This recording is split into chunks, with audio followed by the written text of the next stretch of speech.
You see, folks, the reason why Jesus resurrected on Sunday is because the Bible teaches that as the Redeemer, who was also the Creator, he had to rest in the tomb on Sabbath.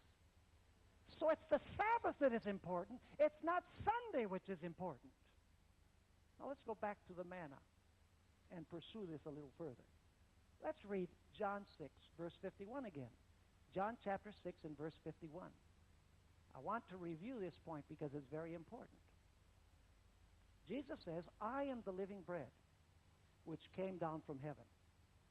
If anyone eats this bread, he will live forever. And the bread that I shall give is what? Don't forget that. Is my flesh, which I shall give for the life of the world. The manna represented the flesh of Jesus. Now let me ask you this. Jesus died on Friday. What condition was the body in of Jesus on Sabbath? What would have happened with a normal body? It would have begun the process of what? Decomposition. How about the body of Jesus? Did the body of Jesus see any decomposition on Sabbath? No. Why? Because he was the living manna. You say, now, are you sure about this? You know I wouldn't say it unless I was sure. Go with me to another messianic prophecy. Psalm 16, verses 8 through 18, or 8 through 10. Psalm 16, verses 8 through 10. This is a prophecy where David is speaking about Jesus. We're going to notice that in a few moments. Here it says, I have set the Lord always before me. Because he is at my right hand, I shall not be moved. Therefore my heart is glad, and my glory rejoices. Now notice this. My flesh also will rest in hope. Excuse me? My what? Flesh will what? Rest in hope.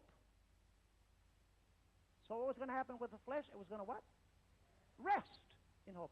By the way, while Jesus was resting inside, the women were resting outside. Because they kept the Sabbath according to the commandment. And they didn't know it at that point, but they should have known that they were keeping it in honor of what Jesus has done as the Redeemer. Just like Jesus at creation week said, it is finished, and rested on the seventh day from his works of creation. Now he says on the cross, it is finished, and he rests from his work of redemption on the seventh day as well. If they'd only understood it, they would have said, our Creator has redeemed us. Then the Sabbath now becomes not only a sign of creation, it becomes a sign of redemption. Not one reason for keeping the Sabbath, two. Notice what it continues saying. My flesh also will rest in hope. For you will not leave my soul in Sheol. I like the way it says it in the NIV. By the way, the NIV is a better translation when it comes to the state of the dead for Adventists. I'm not going to get into Bible versions here, people. Some people say King James only. I believe the King James Version is a very good version. I believe in the Textus Receptus. But that doesn't mean that the King James translators always translate it correctly. Are you with me? I believe the Greek manuscripts are the best. But I don't believe necessarily that the translation is the best. Of the state of the dead, the NIV is far better. Do you know what the NIV says? The King James says, you will not leave my soul in Sheol, the New King James, nor will you allow your Holy One to see corruption. The NIV says, you will not leave me, because my soul is me. You will not leave me in the grave, nor will you allow your Holy One to see decay. Is that a good translation? That is an excellent translation. Now you say, what did this prophecy point to? Well, let's go to the New Testament, where Peter on the day of Pentecost quotes this passage. Go with me to Acts chapter 2. and verse 25 through 27, and then we'll go down to verse 31. Acts chapter 2, verse 25 through 27, and then verse 31. Who was David talking about when he uttered these words in Psalm 16? Listen to this. For David says concerning him, so much for the idea that Jesus is not in the Old Testament. I foresaw the Lord always before my face, for he is at my right hand, that I may not be shaken. Therefore my heart rejoiced, and my tongue was glad. Moreover, my flesh also will what?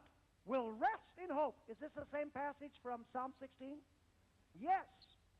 For you will not leave, and I'm reading from the NIV, for you will not leave me in the grave, nor will you allow your Holy One to see decay.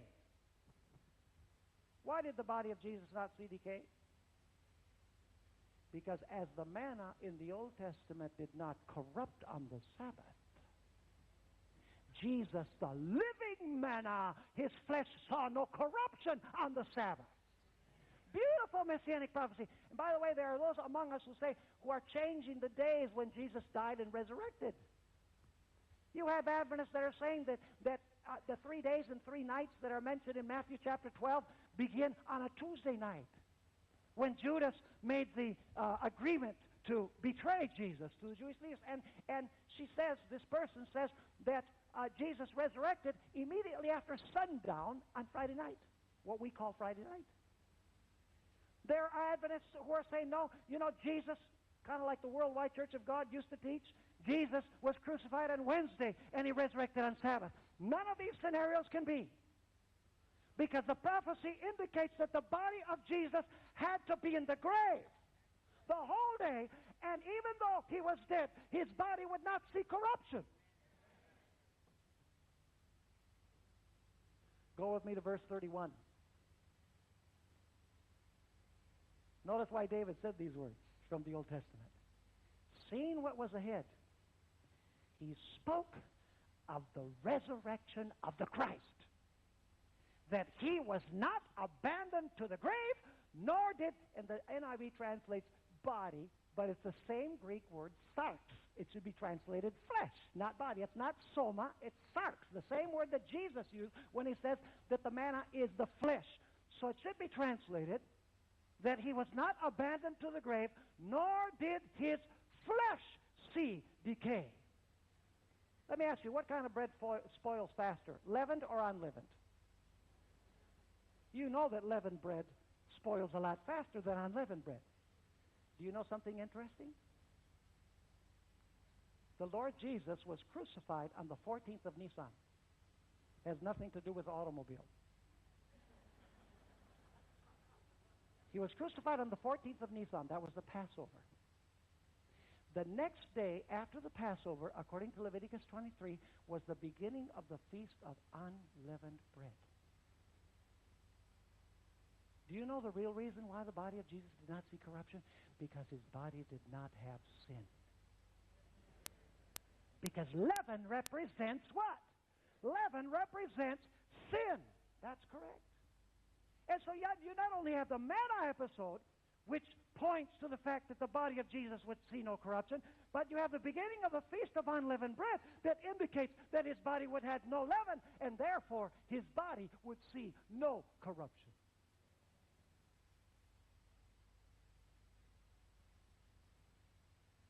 Now, of course, we know that we don't assimilate Jesus Christ by eating his flesh. By the way, do you know when the showbread was changed in the sanctuary? Every Sabbath you had fresh bread. The priest, when is it that we go to church to get fresh bread? Not on Sunday. The showbread was changed on the Sabbath, and they were unleaded cakes. All of these things pointed to Jesus, that he was going to be in the tomb after he said, it is finished. And Jesus wanted us, every Sabbath after that, to celebrate the Sabbath, not only because Jesus created us at the beginning,